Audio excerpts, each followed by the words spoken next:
చాలా మంచివాడు. ఎంత మంచివాడు అంటే చెప్పలేనంత మంచివాడు. ఆయన అంత మంచివారు భూమి మీద ప్రపంచం లెవెల్ కూడా ఇక్కడ కూడా లేరు. దేవుడు అంటే ఒక్కడు, చాలామంది కాదు. దేవుడు అంటే ఒక్కడు, రూపం కూడా ఒకటే, అన్నీ కూడా ఒకటే. దేవుడు రూపాలు వేరు కాదు, పేర్లు దేవునికి వేరు చాలా ఉన్నాయి, కానీ దేవుడు ఒక్కడే, ఆయన రూపం కూడా ఒక్కటే. సరే, ఈ పద్ధతిలో మనం ముందుకు వెళ్దాం. ఈ దినం ప్రపంచవ్యాప్తంగా మట్టల ఆదివారం అంటారన్నమాట. మట్టల ఆదివారం అంటే ఒక మనిషి దాదాపు ఇప్పటికి 2025 సంవత్సరాలు పుట్టిండు. 33.5 ఏళ్ళు తీసేస్తే ఆ సమయంలో యెరూషలేము అనే పట్టణంలో సంచారం చేస్తున్నమాట ఒక ఆయన గురించి మనం తెలుసుకోబోతున్నాం. ఎన్ని ఏళ్ళ కింద? దాదాపు 1990 సంవత్సరం ముందు, 1990 సంవత్సరం మునుపు ఉన్న ఒక వ్యక్తి గురించి ఇప్పుడు మనం నేర్చుకోబోతున్నాం. ఆయన పేరు యేసుక్రీస్తు. ఆయన పేరు యేసుక్రీస్తు. ఆయన యెరూషలేము అనే దేశంలో, ఇజ్రాయెల్ అనే దేశంలో, యెరూషలేము అనే పట్టణంలో అంటే ఇటువంటి ఒక దినం చనిపోవడానికి ఒక 4-5-6 రోజుల ముందు ఒక పట్టణంలో గాడిద మీద గాడిద మీద ఎక్కి వెళ్తున్నమాట. ఆయన ప్రస్తుతం మనం యేసు ప్రభువుని దేవుడు అంటున్నాం. ఆయన ఒకప్పుడు మనిషిగా సంచారం చేసిందన్నమాట.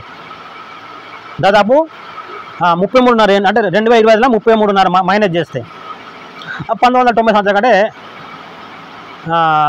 1990 సంవత్సరం అనుకుందాం దాదాపు. అప్పుడు ఆయన మనిషిగా ఉన్నాడన్నమాట. అంటే ఎవరు ఈయన? ఇది నా అంశం పేరు ఏం పేరంటే గాడిద మీద ఎక్కి వస్తున్న ఈయన ఎవరు?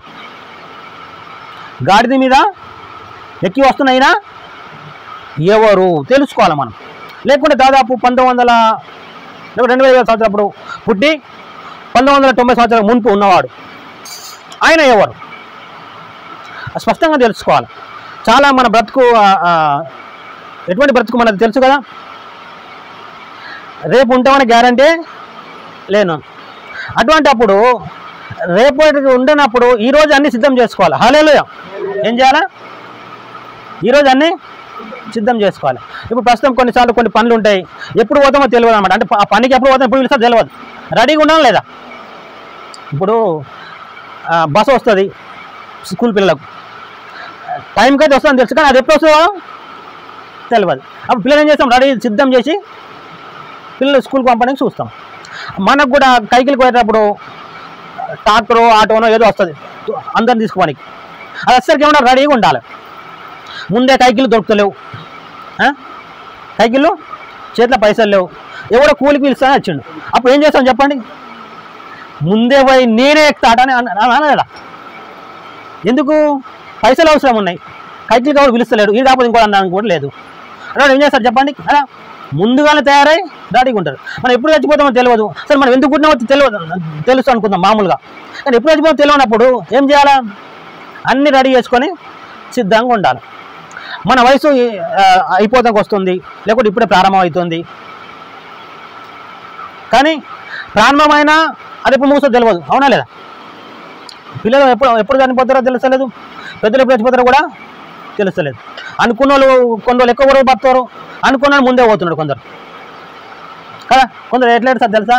బిడ్డ నువ్వు నన్ను పొందబెడతా, నేనే నిన్ను పొందట వస్తుంది. అవునా లేదా? నువ్వు నన్ను పొందబెడతా అంటే అమ్మ నాన్న ఏమి ఎట్లా ఏడుస్తారు? నేను పొందటం వస్తుంది, నన్ను ఏడుపు ఏడుస్తున్నాం. కానీ మనకంటూ మన జీవితం అంటూ ఒక స్థిరత్వంలోకి రావాలి. ఏం కావాలా? స్థిరత్వంలోకి రావాలి. కొందరు సంపాదిస్తారు, కూర్చొని తింటూ ఉంటారు అన్నమాట. కొందరు ఏమంటారంటే కొందరిని మీ అయ్యవ బాగా సంపాదించిన కూర్చొని తింటాను. అవునా లేదా?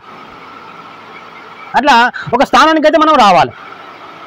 అయితే దాదాపు 1990 సంవత్సరం ముందు యెరూషలేము అనే ఒక పట్టణంలో ఒక వ్యక్తి గాడిద మీద వెళ్తూ ఉన్నాడు. ఆయన ఎవరు?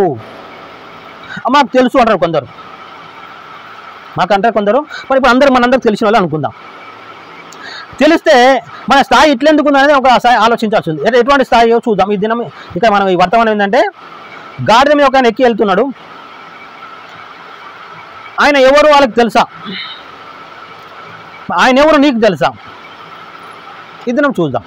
సరే, ఇప్పుడు మత్తయి సువార్త 12వ అధ్యాయం 21వ అధ్యాయం 1 నుంచి 17 వచనం మనం చదువుకుంటూ మనం ముందుకెళ్దాం. మత్తయి సువార్త 21వ అధ్యాయం 1 నుంచి 17.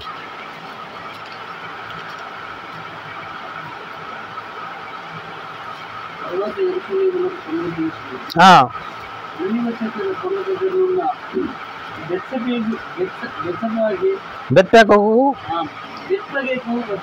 వచ్చినప్పుడు యేసు తన శిష్యుల ఇద్దరిని చూచి కట్టబడి ఉన్న ఒక గాడిదయు దానితో ఉన్న ఒక గాడిద పిల్లయు మీకు కనబడును, వాటిని విప్పి నా యొద్దకు తోలుకొని రండి. చాలు. ఇక్కడ యేసు ప్రభు అంట ఆయన శిష్యులతో కలిసి ఒక ఊరికి వెళ్ళి బెత్పేగే. ఆ ఊరి పేరు ఏం పేరు చెప్పండి? ఏం పేరు ఊరి పేరు? బెత్పేగే. బెత్పేగే అనే ఊరికి యేసు ప్రభు అంట ఆయన 12 మంది శిష్యులు కలిసి వెళ్ళారు. కలిసి వెళ్ళి ఊరు అంచులో ఆగిపోయినమాట. ఊరు అంచులో యేసు ప్రభు శిష్యులు ఆగిపోయి ఒక ఇద్దరిని పిలిచానంట, వాళ్ళని చోటికి వెళ్ళండి, అక్కడ ఒక గాడిద ఉంటుంది, ఆ గాడిదను పట్టుకొని రండి అన్నమాట. ఆ గాడిదను పట్టుకొని రండి అంటే ఆ శిష్యులు వెళ్ళి గాడిదను పట్టుకొచ్చారంట. అయితే వాళ్ళు ఇప్పటికప్పుడు మీరు ఎందుకు ఇప్పుతారు ఏం కథ అని కూడా అడుగుతారు. ఇది ప్రభుకు కావాలని చెప్తే ఇష్టపెడతారని కూడా మనకు చెప్తున్నమాట. సరే 4వ వచనం చదువుదాం. ప్రవక్త వలన ఇది జరిగాను, ఇదిగో నీ రాజు సాత్వికుడై గాడిదను భారవాహక పశువు పిల్ల అయిన చిన్న గాడిదను ఎక్కి నీ వద్దకు వచ్చున్నాడని సియోను కుమార్తె చెప్పుడి. హల్లెలూయా. అర్థమవుతుందేమన్నా? గాడిదను తీసుకొచ్చిరంట. తీసుకురాగానే యేసుప్రభు ఎక్కి గాడిద మీద కూర్చున్నాడు. అయితే యేసుప్రభు ఎవరు? యేసుప్రభు ఎవరు అంటే ఆ ప్రాంతంలో ఒక అద్భుతాలు చేస్తున్న ఒక వ్యక్తి, మహత్కాలు చేస్తున్న ఒక వ్యక్తి. యేసుప్రభు కూడా ఆ ప్రాంతంలో అంటే అద్భుతాలు చేస్తున్న మహత్కాలు చేస్తున్న. ఎటువంటి అద్భుతాలు చేస్తున్నాడు? ముట్టుకుంటే రోగాలు బాగా అవుతున్నాయి, ముట్టుకుంటే రోగాలు బాగా అవుతున్నాయి. ఒక నాయను విధవరాలు కొడుకు ఎత్తుకొని ఊరతలకు వెళ్ళిపోతున్నారు, సమాధి భుజం మీద పెట్టుకొని. అది ఏది కాడి. ఆగం బాబు ఆగు అమ్మ అనగానే ఆ పేరు శవం తీసి కింద పెట్టారు. అట్లా దించకూడదు మన పద్ధతిలో. వాళ్ళు దించి పెట్టి మొత్తానికి ఆయన లేపినాడు యేసుప్రభు. ఒక విధవాళ్ళ కొడుకు లేపినాడు. ఆయన చూస్తుంటే ఏమనిపిస్తుంది? అబ్బా ఈయన దేవుడు రా, ఇట్లుండాలి దేవుడు అని ప్రజలకు ఏమనిపిస్తుంది అంటే ఈయన ఏదో గొప్ప కార్యాలు చేస్తున్నాడు, ఈయన గొప్ప వ్యక్తి అయి ఉండాలి, ఈయన గొప్ప వ్యక్తి అయి ఉండాలి. అట్లా ఇంకోసారి 5 రొట్టెలు 2 చిన్న చేపలు, కొన్ని చేపలు, లేకుంటే 5 రొట్టెలు 2 చేపలు 5,000 మందికి పెట్టిండు. ఎంతమందికి? 5,000 మందికి. ఇంకోసారి 7 రొట్టెలు కొన్ని చిన్న చేపలు 7,000 మందికి పెట్టిండు. అట్లా అయితే అంతవరకు అలా ఎప్పుడు చూడలేదు అటువంటిది. అబ్బా ఈయన ఎవరు అని అనుకుంటున్నారు.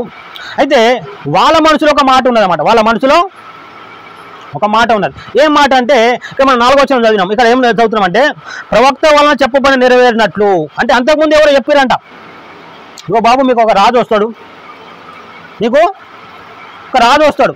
ఆ రాజు ఎట్లా వస్తాడు? గాడిదను ఎక్కి వస్తాడు. ఎట్లా వస్తాడు? అందరి మనసులో ఈయన ఉన్నాడు. ఓ గొప్ప వ్యక్తి, ఈయన గొప్ప వ్యక్తి. అయితే వాళ్ళు ఎవరు అంటే ఆ ఇజ్రాయెల్ దేశం అనే వాళ్ళు ఒక్క దేవుని మొక్కువారు. వాళ్ళు ఎవరు చెప్పండి? ఎవరు వాళ్ళైనా?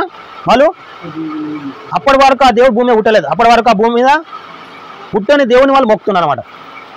అటువంటి సమయంలో వాళ్ళకు ఉద్దేశం ఏంటంటే దేవుడు పుట్టని ఆలోచన లేదు, కానీ వాళ్ళకు ఒక రాజు వస్తాడు. రాజు మాకేం పని చెప్పాలి? ఇప్పుడు రాజుతో మాకేం పని? అన్నీ బాగుంటే ఎవరితో ఏం పని లేదు, కానీ కష్టాలు ఉన్నప్పుడు ఎవరైనా కావాలి మనకు, అవునా లేదా? కష్టాలు ఉంటేనే ఎవరైనా కావాలి. అయితే ఆ ప్రజలు అప్పుడు ఎట్లున్నారంటే చెప్పలేనంత బాధలు ఉన్నారన్నమాట. ఏం బాధ అంటే ఊరు ఆలదే దేశం ఆలదే కానీ వేరే వాళ్ళు వెళ్తున్నారన్నమాట. ఊరు ఆలదే వేరే వాళ్ళు వెళ్తూ ఉన్నారన్నమాట. అంటే వాళ్ళది ఏం సాగదన్నమాట. ఊరు ఆలదే అంత ఆలదే కానీ ఏమీ సాగని పరిస్థితి. అటువంటి సమయంలో దేవుడు మొదలుపడుతూ, ఓ దేవుడు మనం ఈ బాధలను చూపించు, వీళ్ళు మమ్మల్ని చాలా బాధ పెడుతున్నారు, పని బాగా చేపిస్తారు, కైకిలు కొంచెం ఇస్తున్నారు, పని బాగా చేపిస్తున్నారు, అన్నం పెడతలేదు సరిగా, కట్టుకుంటే సరిగా బట్టలు ఉంటలేదు, తినడానికి సరిగా ఉంటుంది, తిండి ఉంటలేదు, అంత బాధలు ఉన్నమాట వాళ్ళు. అంటే వేరే వాళ్ళు వెళ్తున్నారు అన్నమాట. మనము సినిమా చూసినాం అనుకుంటప్పుడు సినిమా స్టార్టింగ్ ఎట్లుంటుందంటే కొందరు రొట్టెలు వారేస్తుంటారు అనమాట. ఏం చేస్తారు, ఒక్కొక్కరు రొట్టెల కోసం ఆ సినిమాలో స్టార్టింగ్లో ఏముంటుంది, రొట్టెల కోసం అంటే ఆహారం లేదు వాళ్ళకు, అంత బాధ ఉన్నారు. అటువంటి సమయంలో మాకు దేవుడు వస్తాడని ఎదురు చూస్తున్నారు. అయితే ఈ వచనం చూసినాం 5వ వచనంలో, ఇదిగో నీ రాజు సాత్వికుడై గాడిదను భారవాహక పశుపిల్లని చిన్న గాడిదను ఎక్కి నీ వద్దకు వచ్చుచున్నాడు. అంటే మనకి ఈ సమయంలో దేవుడు రాజును పంపిస్తాడు, ఒక రాజును ఆయన మాకు విడుదల కలుగుతాని ఈ వచనం నుంచి పట్టుకున్న ఎన్నో రోజులు చూస్తున్నాడు. మాకు ఒక రాజు వస్తాడు. ఎట్లా వస్తాడంట, గాడిద పిల్లనెక్కి, ఇప్పుడు ఏమైనా ఉందంట, భారవాహక పశువు పిల్ల అయినా గాడిదను ఎక్కి నీ వద్దకు వస్తాడు. ఇప్పుడు సరిగ్గా గాడిద మీద ఉన్నాడు ఒక ఆయన. వాళ్ళు అనుకున్నారు, ఓ దేవుడు పంపేట ఆయన ఈయననే, మనల్ని ఇప్పుడు ప్రస్తుతం ఉన్న బాధల నుంచి మనల్ని వేరే దేశం వాళ్ళు వెళ్తారు కదా, వాళ్ళు నిలగొట్టి ఈయన రాజు అవుతాడు అనుకుంటున్నాం ప్రజలు. అంటే ప్రస్తుతం ఉన్న బాధల నుంచి విడిపించి మనకు 4 పూటలు తిండి పెడతాడు ఈయన. అందరూ వెళ్ళిపోయారు అనుకో, మనం ఎవడేమంటాడు, ఏమైపోతే మనం ఎంతైనా తినాల్సి ఎంత తాగవచ్చు. అడిగేటోడు ఉంటే ఆడ ఎంత పెడితే అంతే, అడిగేటోడు అంటే తినమంతనే తినాలి, ఎక్కువ తినకంటే అటువంటి స్థితిలో ఆ ప్రజలు ఉన్నారు. సరిగ్గా ఈ వచనం ఏదైతే ఉందో ఈ వచనం నెరవేరు పలకన పడుతున్నాడు. ఈ మాట ఎవరు చెప్పారంట, ఒక ప్రవక్త. ఎప్పుడు చెప్పిండు, యేసుప్రభు పుట్టక మునుపు 5,000 ఏళ్ళ ముందు 500 ఏళ్ళ మునుపు చెప్పినమాట. యేసుప్రభు పుట్టక మునుపు 500 ఏళ్ళ మునుపు ఏమని చెప్పిండు, జకర్యా గ్రంథం 9వ అధ్యాయం 9వ వచనం ఉంటుంది, అక్కడ ఉంటుంది అన్నమాట. ఈ వచనం అక్కడ సరిగ్గా ఉంటుంది అన్నమాట. 9వ అధ్యాయము 9వ వచనంలో నీ రాజు వస్తాడని ఉంటుంది అన్నమాట. అంటే 500 ఏళ్ళ ముందే చెప్పాలి. అయితే వీళ్ళ ఉద్దేశం వేరు, దేవుని ఉద్దేశం వేరు. హల్లెలూయా. వీళ్ళ ఉద్దేశము ఆయన ఉద్దేశము వేరు. మనుషులకు అదే అర్థం కాక తల వీక్కొని ఏమనుకుంటారంటే దేవుడు ఒక్కడే అంటారు, అందరూ దేవుడు అంటారు. ఏం అర్థం అవుతలేదు, దేవుడు ఒక్కడే అందరూ దేవుళ్ళే. అయ్యో, ఇప్పుడు వీళ్ళకి అదే అర్థం అవుతలేదు. ఇక్కడ రాసి ఉంది కదా, ఏమని, నీకు రాజు వస్తాడని రాసి ఉంది. ఏమని రాసి ఉంది, దాదాపు 500 ఏళ్ళ ముందు జకర్యా అనే ఆయన చెప్పిండు మీకు రాజు వస్తాడని. కానీ ఆ రాజు ఎందుకు వస్తాడు అనేది వీళ్ళకి తెలియదు. వీళ్ళు అనుకుంటే ప్రస్తుతం చాలా బాధలు ఉన్నాం, మనకి వెళ్ళి మన కులాలకి మన మతాలకి ఒకరు పెద్దోడై వాళ్ళతో కొట్లాడి వాళ్ళు నిలగొట్టేస్తే మనం మంచిగా ఉంటాము అనుకుంటాం. రాజు అయితే బాగుంటుందని.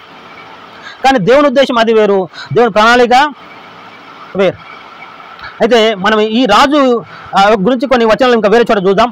అంటే దాదాపు యేసుప్రభు పుట్టక మునుపు 600 ఏళ్ళ ముందు ఆయన చెప్పిండు, ఆయన గురించి చూద్దాం మనం. యేసుప్రభు పుట్టక మునుపు 500 ఏళ్ళ ముందేమో ఏమన్నా చెప్పబడింది, నీకో రాజు వస్తాడు అని, గాడిద మీద వస్తాడని. ఇంకో ఆయన యేసుప్రభు పుట్టక మునిపే 600 ఏళ్ళకు మునుపు చెప్పిండు ఒక ఆయన ఏం చెప్పినా చూద్దాం మనం. దానియేలు గ్రంథం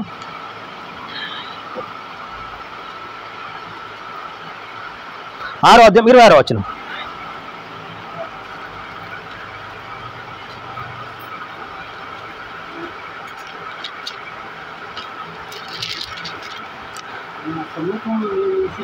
పేజీ నెంబర్ 738.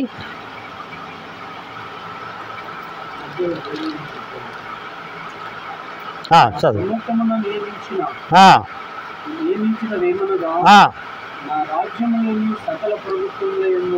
నా రాజ్యంలోని సకల ప్రభుత్వముల యందు నివాసులు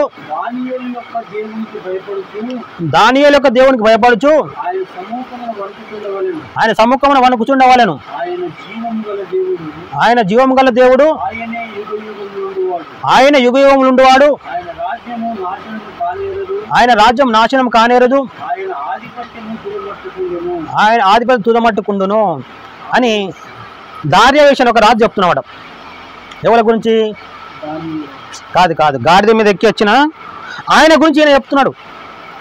ప్రస్తుతం నీ ఎదుట నా ఎదుట ఉన్న ఒక వ్యక్తి, గాడిద మీద వెళ్ళిపోతున్న వ్యక్తి గురించి, దాదాపు 1990 సంవత్సరం ముందున్న ఒక వ్యక్తి మనిషి గురించి, ఆయన పుట్టక ఈయన గురించి చెప్తున్నమాట.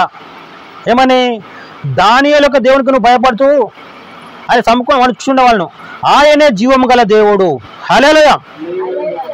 ఆయన జీవం గల దేవుడు అంటే ఎన్నో ఏళ్ళ నుంచి బ్రతుకున్నాడు అనమాట. ఆయనకు సావు లేనివాడు అర్థం, పుట్టక లేనివాడు అర్థం అనమాట. ఎన్నో సంవత్సరాల నుంచి జీవించు. ఎప్పటి నుంచి అంటే భూమి లేదు అప్పుడు, ఆకాశం లేదు, అప్పటి నుంచి బ్రతుకున్నవాడని ఈయన ఉద్దేశం అనమాట. ఆయన జీవం గల దేవుడు. ఇంకొక చూద్దాం, ఆయన యుగ యుగములు ఉండేవాడు.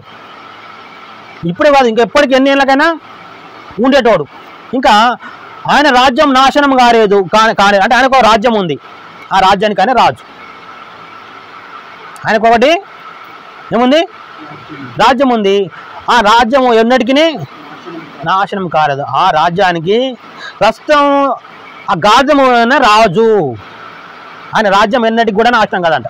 అంటే ఆయనకంటే ఒక రాజ్యం ఉంది, ఎప్పటి నుంచి ఎన్నో ఏళ్ళ నుంచి ఉంది, ఎప్పటికి ఉంటుంది అన్నమాట. ఆ రాజ్యానికి రాజు ఈ గాడిదమే వెళ్తున్నాడు ఇప్పుడు. కానీ వీళ్ళు అనుకుంటున్న ఆయన కాడు. అంటే వీళ్ళు అనుకుంటున్న రాజు అంటే ఇప్పుడు రాజుగా పోయి ప్రస్తుతం వాళ్ళు బాధపడుతున్నంత యుద్ధం చేసి ఓడగొట్టి ఈయన సింహాసనం కూర్చుంటారు ఆయన కాదు. ఓడగొట్టి సింహాసనం కూర్చున్న రాజు కాదు. కానీ ఈ వచనం ఏదైతే చెప్పబడిందో నీ రాజు అని, నిజంగా ఆయన అందరికీ రాజు. ఈయన వాళ్ళ ఒక్కరికే కాదు, ఎవరు కావాలంటే వాళ్ళకే రాజు అవుతాడు, మిగిలిన వాళ్ళకి కాదు. కానీ అందరికీ రాజు. కానీ నీ ఇష్టమైతేనే ఆయన నీకు రాజుగా ఉంటాడు, లేకపోతే ఉండడు. అయితే దాదాపు 600 సంవత్సరాల ముందు చెప్పబడిన ఈ మాట, ఆయన రాజ్యము ఎన్నటికీ నాశనము కానీ ఆ రాజ్యానికి ప్రస్తుతం ఉన్న యేసుక్రీస్తు అంటే ఎవరు? రాజు. ఆ రాజ్యం శాశ్వత కాలం ఉంటుంది, దాన్ని పరలోకం అంటారు. హల్లెలూయా. దాన్ని ఏమంటారు? పరలోకం. మనిషి ఉట్టక మునుపు ఉంది పరలోకం, మనిషి అందరూ చచ్చిపోయినా కూడా పరలోకం ఉంటుంది, దానికి ఈయన రాజు. కానీ వీళ్ళు బైబిల్ ఉంది వాళ్ళ దగ్గర, ఏముంది చెప్పండి? బైబిల్ ఉంది. ఆ మాట వాళ్ళకి తెలుసు. ఏ మాట? నీ రాజు గాడిద మీద వస్తాడనే మాట తెలుసు. కానీ ఎందుకు వస్తాడనే మాత్రం తెలియదు. ఎందుకు వస్తాడనేది, మనం బాధలు ఉన్నాం ఇడిపించడానికి కాదు. వాళ్ళ ఉద్దేశం ఏంటంటే ఇక ఒకటే, మనం బాధలు ఉన్నాం ఇడిపించడానికి వస్తాడు దేవుడు. ఇడిపించడానికి అదే పొరపాటు. మనం చాలా విషయం పొరపాటు ఇంత చెప్పినా కదా, దేవుడు ఒకటి అందరూ దేవుళ్ళు ఉన్నవే ఎట్లా పొరపాటు. ఈయన రాజుగా వచ్చినప్పుడు ఖచ్చితంగా మనం ఇడిపిస్తారనుకోవడం పొరపాటు అనమాట. వాళ్ళకి సరిగ్గా తెలియకపోవడం అనమాట. వాళ్ళు ఎట్లా చేసి తెలుసు. ఇది మత్తయి సువార్త 21వ అధ్యాయం మళ్ళీ ఒకసారి వద్దాం. మత్తయి సువార్త 21వ అధ్యాయానికి వద్దాం మనం.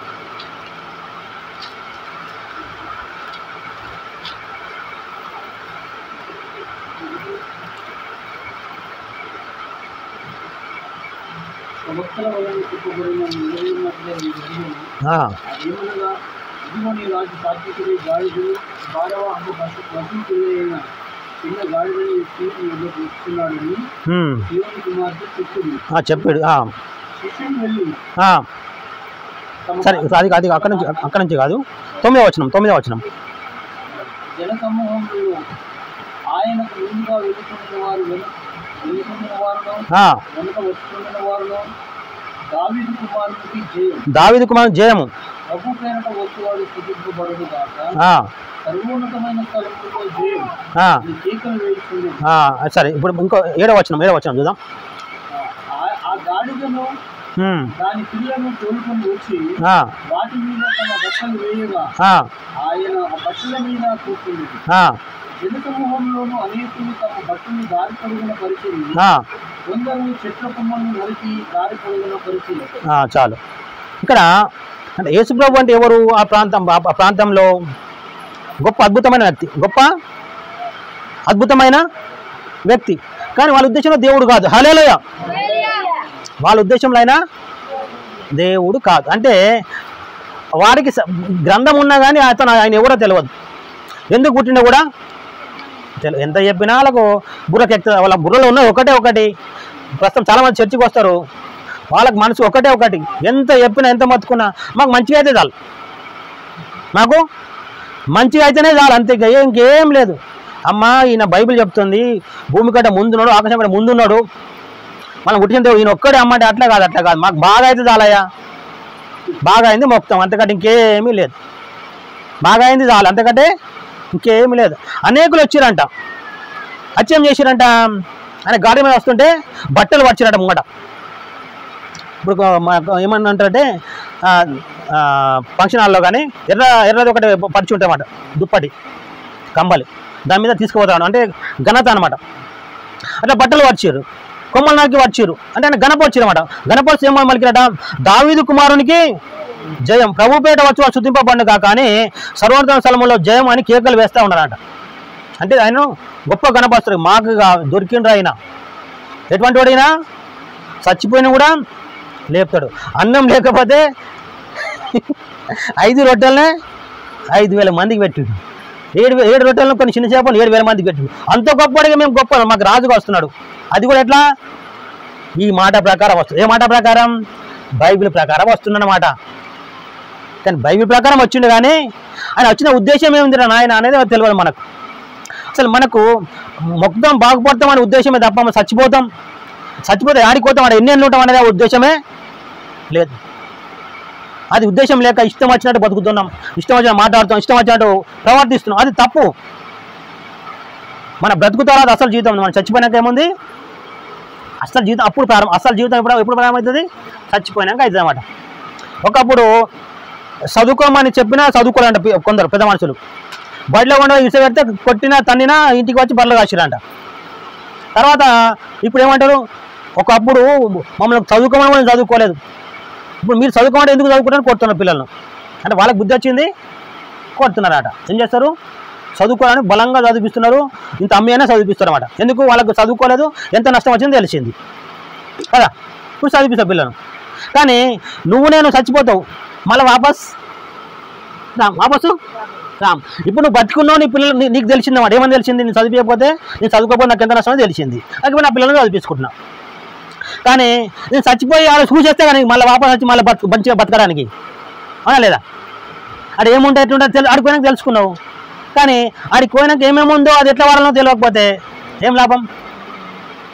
అవునా లేదా? కనుక ఇప్పుడే సరిగ్గా చదువుకోవాలి వాక్యం. వాళ్ళు బాగానే చదువుకోరు కానీ అంతే అనుకున్నారు, కానీ సరిగా ఏం చేయలేదు, చదువుకోలేదు. వాళ్ళు ఏమన్నారు తెలుసా? దావీదు కుమారునికి జయం, ప్రభుపేట వచ్చి వాళ్ళు శుతింపబను కాక అని గొప్ప గొప్ప కేకలు వేసారన్నమాట. మీరు రేపటి నుంచి మన బతుకులని బాగా అవుతారా? మన రాజ్యంలో ఉన్న వాళ్ళని ఎలగొడతాడు యేసు ప్రభు. ఈయన ఏమనుకున్నావు? ఈయన ఎసుంటాడు అనుకున్నావు? ఎసుంటాడు దయ్యాలు వెళ్ళిపోమంటే కూడా దయ్యాలు వెళ్ళిపోతున్నాయి. ఒక ఆయన యూసు చెయ్యి ఇట్లుండేనట, చెయ్యి నీ చెయ్యి దాపడం ఇట్లా అయిపోయింది, చక్కగా అయిపోయిందట. అంత గొప్ప అద్భుతం చేసేటోడు. ఇక మనకు రాజు అయిపోతే ఇంకేముంది అనుకుని అన్నారు, కానీ ఆయన ఏమీ చేయలేదు. అయినా 5-6 రోజులు టైం ఇచ్చారు, ఏమీ చేయలేదు. చూసిరు పట్టుకపోయింది సిల్వకేసారు. అంటే వాళ్ళు అనుకున్నట్టు జరగలేదు. వాళ్ళు అనుకున్నట్టు జరగకపోయి ఏం చేసి తీసుకుపోయి ఇసుంటాడు మనకేంద్రా, ఎందుకు ఇసుంటాడు మనకెందుకు? చాలామంది చర్చకు వస్తారన్నమాట. ఎన్ని రోజులు వచ్చినా ఏం సంసారం బాగుపడదు, బతుకు బాగుపడదు, ముందుగా బాగుపడ్డట్టు అనిపించింది, పక్క వాళ్ళు బాగుపడము, మనకు మాత్రం ఏమనిపిస్తలేదు. అప్పుడు ఏమనిపిస్తుంది మనకు? ఈయన మనకేం పని, ఈయన మనకెందుకు, ఇసుంటాడు మనకెందుకు అని. కానీ ఏం చేస్తారు? ఇసు పెట్టేస్తారు అన్నమాట. ఆయన వీళ్ళు అదే చేసినమాట. మరి బాగానే చదువుకున్నాం అని చెప్పారు కదా. ఆయన గాడిని ఎక్కినాక ఏం చేశారు? ఏం చేశారు? ఇంకా బట్టలు పరిచారు, కొమ్మలకు వచ్చి పరిచి గొప్పగా దావీదు కుమారునికి జయం జయం, ప్రభుపేట వచ్చి రాజు. ఏమన్నారు వాళ్ళు? రాజు. ఏ మాట పై వస్తుంది? వాక్యం ప్రకారం బైబిల్ ప్రకారం వస్తున్న రాజు అని కనపరిచారు. కానీ ఇప్పుడు ఏమైంది? మళ్ళీ సిల్వకి ఎందుకు వేశారు అంటే వాళ్ళు అనుకున్నట్టు జరగలేదు. వాళ్ళు అనుకున్నట్టు జరగకపోవడం కాదు, వాళ్ళు అనుకోవడం తప్పు అనుకున్నారు. హల్లెలూయా. ఏమనుకున్నారు వాళ్ళు? చెప్పండి. తప్పు అనుకున్నారు. ఏం తప్పు అనుకున్నారంటే బైబిల్ చెప్తుంది యెషయా గ్రంథంలో, ఆయన మనందరి దోషంలో ఆయన మీద మోపాను. దేవుడు అంట మనందరి దోషం యేసు ప్రభు మీద మోపినాడు. మన కోసం యేసు ప్రభు చనిపోతాడని రాసింది ముందుగానే. మన కోసం దేవుడు పుడతాడు, పుట్టి మన పాపాల కోసం ఆయన చనిపోతాడని రాసి ఉంది అన్నమాట. అంతేగాని నీ కష్టం చూపిస్తా, నీ బాధలను చూపిస్తా, ఆ రాజు వచ్చి మిమ్మల్ని చూపిస్తాడని మాత్రం బైబిల్లో రాసి లేదు. ఏమైనా రాసి లేదు. మీకు పలానా వాళ్ళు వచ్చి వెళ్తారు, బాధ పెడతారు, అప్పుడు నేను వచ్చి పుట్టి విడిపిస్తాను లేదు. ఎందుకు పుడతావు నువ్వు బాబు అంటే చెప్పు, ఎందుకు పుడతావు నువ్వు? ఎందుకు పుడతాడంటే అసలు మనం చచ్చిపోయినాక మంచి జీవితం ఉంది. హల్లెలూయా. ఆ మంచి జీవితం పొందకుండా ఒకడు అడ్డమున్నాడు, మనకు ఒకడు అడ్డమున్నాడు. అయితే యేసు ప్రభు చావక ముందు చచ్చిపోయిన ప్రతి ఒక్కరు భూమి లోపలికి వెళ్తున్నమాట. భూమి లోపలికి పరలోకం అనేది ఒక చోట ఉంది పైన. చచ్చిపోయిన ప్రతి ఒక్క అక్కడికి వెళ్ళాలి. ఎక్కడికి వెళ్ళాలి? పరలోకానికి డైరెక్ట్ వెళ్ళాలి. వెళ్ళకుండా ఒకడు చచ్చిపోగానే పట్టుకుపోయి లోపల దాచి పెడుతున్నాడు, మనిషిని లోపల దాచి పెడుతున్నాడు. వాడు నీ మనుషులను ఆ లోకం తీసుకోవాలంటే నువ్వే పుట్టించిన నువ్వే పుట్టాలి భూమి మీద, పుట్టించిన నువ్వే భూమి మీద పుట్టాలి, పుట్టి వీళ్ళ కోసం చావాలని ఒక నిబంధన ఉందన్నమాట బైబిల్లో. ఒక నిబంధన. ఆ నిబంధన నెరవేర్చడానికి దేవుడు మనిషిగా పుట్టాల్సి వచ్చింది. అంత గొప్ప దేవుడు. ఎంత గొప్ప దేవుడు బైబిల్ చెప్తుంది. ఏం తెలుసా మీకు? ఎంత గొప్ప దేవుడు చెప్పండి ఒకసారి. దేవుడు ఎంత గొప్పవాడు చెప్పండి ఒకసారి. ఎంత గొప్పవాడంటే ఆయన గురించి రాసింది బైబిల్లో అపొస్తలకాలం 7వ అధ్యాయము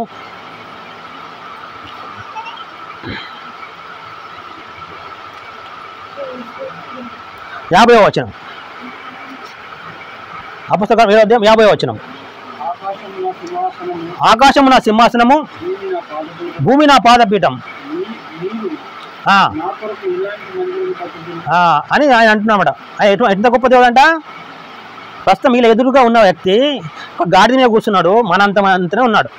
కానీ ఆయన ఎసుంటాడు అంట, ఆకాశంలో కూర్చుంటాడంట, భూమి మీద కాలు పెట్టుకుంటాడంట. అంటే ఎంత ఎత్తు ఉన్నాడు ఆయన. అంత గొప్ప వ్యక్తి నీకోసం నా కోసం మంచిగా మారాల్సి వచ్చింది. ఎంత భూమికి జాన లేనివాడు అనమాట, అంత మంచిగా మారాల్సి వచ్చింది. భూమి మీద కూర్చుంటేనే ఆకాశంలో కూర్చుంటాడంట, భూమి మీద కాలు పెట్టుకుంటాడట. అంత పెద్ద వ్యక్తి ఏమైండు, భూమికి జానడు కూడా లేనివాడుగా మారిపోయాడు. అంత గొప్ప తగ్గించు. అందుకే నేను చెప్పిన మొదటి మాట, దేవుడు చాలా మంచివాడు. నిన్ను నా నరకానికి తీసుకుపోతున్న ఒక శత్రువు నుంచి కాపాడడానికి ఆయన మాత్రం మనిషిగా పుట్టాల్సి వచ్చింది. అంతే. ఆయన మాత్రం ఎందుకు పుట్టాల్సి వచ్చింది మనిషిగా? నిన్ను నన్ను స్వర్గాన్ని తీసుకోవడానికి మాత్రమే భూమి పుట్టాల్సి వచ్చింది. ఆయన ప్రాణమే పెట్టాల్సి వచ్చింది అన్నమాట. అందుకే పెట్టడానికి మాత్రమే పుట్టాల్సి వచ్చింది దేవుడు తప్ప ఆయన సరదాలు, ఆయన కోరికలు తీసుకొని భూమి మీద పుట్టలేదు. ఆయన సరదాల కోరికలు ఏమీ లేవు. మనుషులకు ఉంటే సరదాల కోరికలు ఏవైనా ఉంటే, కానీ మనిషి ఎందుకు పుట్టిండు ఆయన అంటే బైబిల్ ఏం చెప్తుంది? మన పాపాల కోసం. మన పాపం, అసలు పాపం ఏమిటిది? నిజమైన దేవుడు ఎవరు తెలియకపోవడం పాపము. ఒక్క దేవుడు అనేవాడు తెలియకపోవడమే పాపం. ఒక్క దేవుడితో సమానంగా అందరినీ దేవుడు అనవనే పాపం. అటువంటి పాపం మూలంగా మన నరకానికి వెళ్ళాల్సి వస్తుంది. అటన్నిటికీ మనకు ఒక శత్రువు, నా శత్రువు దండు కట్టమన్నమాట. దండుకి ఏంటి లేదు, ప్రాణం, నీ ప్రాణం పెట్టాలి. ఎవరి ప్రాణం? పుట్టించినోడి ప్రాణం. మనుషులను పుట్టించినోడి ప్రాణాన్ని కోరాడు వాడు. ప్రాణం పెట్టాలంటే ఎట్లయితుంది? మంచిగా పుట్టాలి, అంతే కదా, ఇంకా వేరే పద్ధతి లేదు. ప్రాణం పెట్టాలంటే ఏం కావాలి? ఆ దేవుడు మంచిగా పుట్టాలి, అంతే తప్ప ఇంకే మార్గము పద్ధతి లేక ఆ దేవుడు మంచిగా పుట్టాడు. అయితే ఈ వచనంలో రాసి ఉంది, మీకంటే ఒక రాజు వస్తాడు, ఆయన గాడిద మీద వెళ్తాడని రాసి ఉంది అన్నమాట. కనుక ఈ రాజు వచ్చిండు, మనం ఇప్పుడున్న బాధను చూపిస్తాను అనుకున్నాడు. చచ్చిపోయినకుండా బాధను చూపిస్తాడనే ఉద్దేశం కాదు వాళ్ళది. ఈ వచనం ఏం రాసిందంటే, మీరు చచ్చిపోయినకుండా బాధల నుంచి విడిపిస్తాడు ఈ రాజు. ఎప్పుడున్న రాజు? ప్రస్తుతం మన కళ్ళ ఎదుట పోతున్న వ్యక్తి, గాడిద మీద పోతున్న వ్యక్తి ఇప్పుడున్న బాధలను విడిపించేటట్టు కాదు, చచ్చిపోయినాక ఉండే బాధల నుంచి విడిపించే రాజు. ఆయన రాజ్యం ఎన్నటికీ నాశనము కానేరదు. ఆ రాజ్యము ఎప్పటి నుంచి ఉన్నది? ఎప్పటికి కూడా ఉంటుంది అన్నమాట. ఎప్పటి నుంచి ఉన్నది? ఎప్పటికీ ఉంటుంది అన్నమాట. ప్రస్తుతం మన ప్రాంతంలో ఒకప్పుడు తెలుగుదేశంలో లేరు, ఒకప్పుడు కాంగ్రెస్ లేరు, ఇప్పుడు మళ్ళీ కాంగ్రెస్లో వెళ్తారు. అంటే రాజ్యం ఒక్కోసారి కొన్ని రోజులకు అట్లా. ఈయన ఒకటే రాజ్యము, ఒక్కడే రాజు. ఈయన ఎప్పుడు ఏళ్ళ నుంచి ఉన్నది, కోట్ల నుంచి ఉంది, కోట్లేళ్ళు కూడా ఉంటుంది. అటువంటి రాజ్యానికి రాజు మంచిగా పుట్టిన భూమి మీద. అటువంటి రాజ్యానికి రాజు ఆయన నీ రాజు అని వాళ్ళన్నా మాకు అయిన రాజే అన్నారు. కానీ వాళ్ళ ఉద్దేశంలో రాజు వేరు. హల్లెలూయా. వాళ్ళ ఉద్దేశంలో రాజు వేరు. ప్రస్తుతం నీ ఉద్దేశంలో దేవుడు ఎవరు అని అడుగుతున్నాను నేను. అంటే ప్రస్తుతం ఉన్న బాధల నుంచి విడిపించే దేవుడేనా? నువ్వు చచ్చిపోయినాక విడిపించే దేవుడు కూడా ఆయన? అది నిర్ణయం చేసుకోవాలి. ఇప్పటికీ అయిపోలే బతుకు. మనం ఒక మాట మాట్లాడతాం, ఏమనంటే ముందుంది ముసళ్ళ పండుగ అని మాట్లాడతాం. ఏమని మాట్లాడదాం? ముందు ముసళ్ళ, అది ఇప్పటికే కాదు, మన చచ్చిపోయిన కూడా ఉంది ముసళ్ళ పండుగ. ఆ బ్రతుకు కోసమే ఈ బ్రతుకును ఏం చేయాలా? త్యాగం చేయాలి. ఈ బ్రతుకును ఏం చేయాలా? త్యాగం చేయాలా. అది ఈ రోజుకే అయిపోతుందేమో అనుకున్నట్టు బ్రతకాల మనం. రేపటిదాకా కాదు, ఈ రోజుకే అయిపోతే పరిస్థితి ఏంటిదని రీతిలో బతకాల మనం.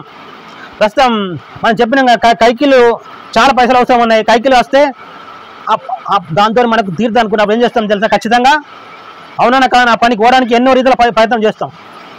పరలోకం అనేది ఉంది మనకు. కోట్లు ఎన్ని రోజులు ఉంటుంది చెప్పండి? ఎన్ని సంవత్సరాలు? కోట్ల సంవత్సరాలు. కోట్లు,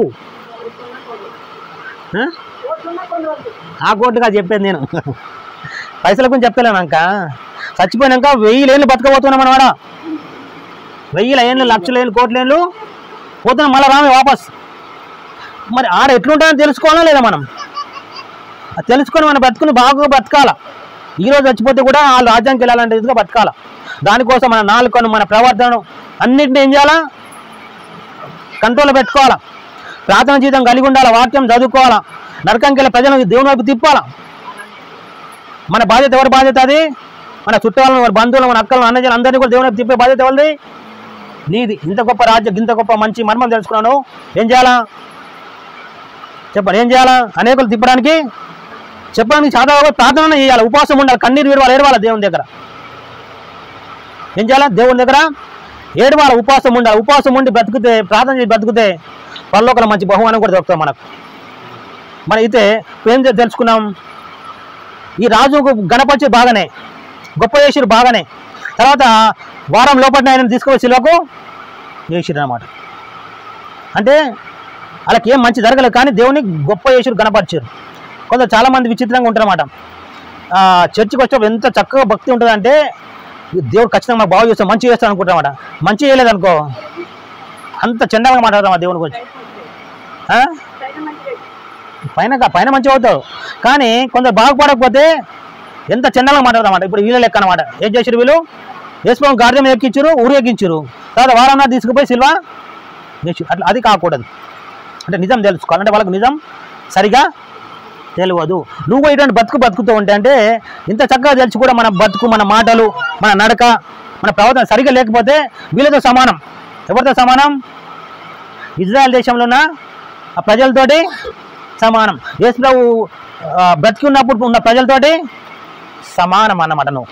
కనుక ఈ వాక్యం చాలా చక్కగా చదవాలా, నేర్చుకోవాలా. నేర్చుకున్న బ్రతుకున్న జీవితాన్ని సరిదిద్దుకోవాలి. ఈ దినం దేవుడు నీతో మాట్లాడుతున్న మాట, ఆ దినం గాడిద మీద ఎక్కించి గణపరిచిన వాళ్ళే నన్ను సిలువేసిరు. మొన్నటిదాకా ఇప్పటిదాకా నువ్వు చక్కగా చర్చికి వచ్చినావు, నీకు బాగా కాకపోతే నన్ను ఏం చేస్తావు అని అంటున్నాడు. నీకు బాగా కాలేదమ్మా, మంచిగా కాలేదు, వాళ్ళు వేసినట్టు సిలువ చేస్తావా, వాళ్ళు వేసినట్టు నన్ను తిడతావా, దూషిస్తావా అని అడిగితే నీ జవాబు ఏందో తీర్మానం చేసుకోవాలి. నీ మనసులోనే తీర్మానం చేసుకొని దేవుడు నేను ఆలలేక చేయ, నేను ఆలలేక చెయ్య. వాళ్ళకి సరిగ్గా తెలియదు, మరి నాకు ఇప్పుడు తెలుసు. తెలియకపోతే అడగాలి దేవుడు, నాకు తెలుపు దేవుని ఏమి అడగాలి? నాకు తెలుపు దేవుడా నీ గురించి, నీ జ్ఞానమే, నీ తెలివి, నువ్వెవరు, నువ్వు అడగాలి దేవుణ్ణి. అన్నీ అడగాలి. దేవుడు కోప్పడేవాడు కాదు, దేవుడు కోప్పడేవాడు కాడు. నువ్వెవరు నాకు తెలుపు నాయన, ఎందుకు చచ్చిపోయినావు సిల్వల? అంత గొప్ప దేవుడు. బైబిల్ ఏం చెప్తుంది? ఆకాశంలో నువ్వు కూర్చుంటావాట, భూమి మీద కాలు పెట్టుకుంటావాట. అంత గొప్ప దేవుడు భూమికి జానుడు కూడా లేకుండా పుట్టినావు భూమి మీద. ఎవరు నువ్వు? నాకు బయలుపరిచిపోయావా? చచ్చిపోతే ఎన్ని ఏళ్ళు బతుకుతా అక్కడ నేను? అక్కడ ఏమేమి ఉంటుంది? ఆ రాజ్యంలో ఏమేమి ఉంటుంది అన్నీ తెలుసుకోవాలి. భూమి మీదనే తెలుసుకొని ఆ రాజ్యానికి తగిన రీతిగా బ్రతకడం నేర్చుకోవాలి. బ్రతికితే మనకు కోట్ల ఏళ్ళు మేలు ఉన్నది, లేకపోతే కోట్ల ఏళ్ళు నరకంలో కాలాల్సి వస్తుంది. పొరపాటునకి నీ తప్పుకు, పాపానికి ఇంకా వేరే మార్గం లేదు. ఒకటే మార్గం, యేసుప్రభు ఒకటే మార్గం. మంచి జరిగినా ఆయననే, చెడు జరిగినా, మేలు జరిగినా, మేలు జరగకపోయినా అదే చెప్పాలి. మనుషులు ఎవరైనా అడిగితే, ఏమమ్మా మీరు ఇంత చర్చికి పోతారుగా, మీకు మంచిగా అనిపిస్తుంది అంటే, అమ్మ మాకు మంచి జరగకపోయినా ఈయన ఒకటే దేవుడు, భూమి పుట్టించినాడు ఈయననే, ఆకాశం పుట్టించినాడు ఈయననే, నన్ను పుట్టినాడు కూడా ఈయననే. చచ్చిపోయినాక నాకు క్షేమం ఉన్నది, ఇప్పుడు క్షేమం లేకపోయినా సరే నేను ఈయననే మొక్కుతా, గణపరుస్తా అని చెప్పాలి. అంతేగాని కొందరు ఎట్లా మాట్లాడుతుంటే ఆ దేవుని గుడిలో మన్నవాడని, ఆ దేవునికి ఏం తక్కువ చేసినా, ఆయనకి ఏం తక్కువ చేసినా ఇట్లా వేసిన నాకు దేవుడు అని పొరపాటు అంటే పాపం మూట కట్టుకోవద్దు. మంచి వాళ్ళకాలి, మా దేవుడు మంచివాడు, మా క్షేమం కూడా బైబిల్ చెప్తుంది. సమస్తం మేలు కలుగుటే సమకూడి జరుగుతుందంట. అంతే, ఏదన్నా కానీ ఎంత చెడైనా కానీ అది నీ మేలు కొరకే సమకూడి జరుగుతుందంట. అంత గొప్ప దేవుడు ఆయన. అంత గొప్ప దేవుడు మనిషిగా ఎందుకు పుట్టిండు చెప్పండి? ఎందుకు పుట్టిండంటే ఒక శత్రువు, మనకు ఒక శత్రువు ఉన్నాడు, వాళ్ళు నరకం తీసుకోమని కానీ ప్లాన్ వేసిండు అన్నమాట. అంటే చాలామంది తీసుకుపోయిండు, కానీ వాడు వీళ్ళందరూ నువ్వు విడిచిపెట్టాలంటే ఏం చేయాలి? నువ్వే పుట్టాలి భూమి మీద, నువ్వే సావాలి. అది ప్రణాళిక. అందుకే ఆయన సావాల్సి వచ్చింది. భూమిని పుట్టిన వాడు భూమిని పుట్టాల్సి వచ్చింది, భూమి మీద సావాల్సి వచ్చింది అన్నమాట. చచ్చిపోయినందువల్ల మనుషులందరికీ ఏమైంది తెలుసా? విడుదల. హల్లెలూయా! ఏం విడుదల? పరలోకానికి డైరెక్ట్ వెళ్ళిపోతాం వాటిగా. ఒకప్పుడు లేదు, పట్టుకోవాలని ఇచ్చిండు, కానీ ఇప్పుడు చచ్చిపోయిన డైరెక్ట్ స్వర్గానికి, అంటే ఆయన నమ్మిన వాళ్ళు స్వర్గానికి డైరెక్ట్గా వెళ్ళిపోవచ్చు. ఎందువల్ల? పుట్టించిన వాడే భూమి మీద పుట్టి సావాల్సి వచ్చింది అన్నమాట. చచ్చినందుకు అందుకే విడుదల కలిగింది. ఈ దినం మట్ల ఆదివారం దినం మూలంగా నువ్వు తెలుసుకున్న సత్యం ఏమిటిది చెప్పండి? మీరు తెలుసుకున్న సత్యం ఏమిటిది? విశ్లేషణ చేయాలి కదా ఇప్పుడు. మట్ట ఆదివారం రోజు వాళ్ళకి తెలిసింది ఏంటంటే మా రాజు వస్తాడు అని వాళ్ళకి తెలిసింది. కానీ ఎందుకు వస్తాడో వాళ్ళకు తెలియలేదు. వాళ్ళు అనుకున్న జరగడం వల్ల ఆయన సిలువకు తీసుకొని సిలువకి వేసారు. ప్రస్తుతం నువ్వు వచ్చినావు చర్చికి, ఈ దేవుని దగ్గరకు వస్తే బాగుపడతావు అనుకున్నావు. కొందరు బాగుపడతాం అన్నమాట. ముందుగా మంచిగా అనిపిస్తుంది. తర్వాత ఈ దేవుని గుడికి నేను ఎందుకు వస్తే నాకు మంచిగా అనిపిస్తలేదు అనుకుని లోకాలను కలిసిపోయే స్థితి వస్తామన్నమాట. అటువంటి స్థితి రాకూడదు. అన్నీ మానుకుంటాం. అటువంటి స్థితి వస్తే ప్రస్తుతం ఒక తీర్మానం చేసుకోవాలి. నేను చనిపోయిన వరకు కూడా ఈయనతోటే సాగుతా, నా బ్రతుకును నా మాటలు నా నడక అంతటిని సరిగ్గా ఉంచుకుంటానే తీర్మానం చేసుకోవాలి. సరే, దేవుడికి కొద్దిగా దీవించును కాక. ఆమెన్. ఇంతవరకు ఓపికతో విన్నందుకు మీకు అందరికీ కృతజ్ఞతలండి. ఇంతవరకు నా ఛానల్ సబ్స్క్రైబ్ చేసుకోకపోతే దయచేసి సబ్స్క్రైబ్ చేసుకోండి, లైక్ చేయండి, షేర్ చేయండి. ఇంకా లేటెస్ట్ వీడియోల కోసం బెల్ ఐకాన్ మీద క్లిక్ చేయండి.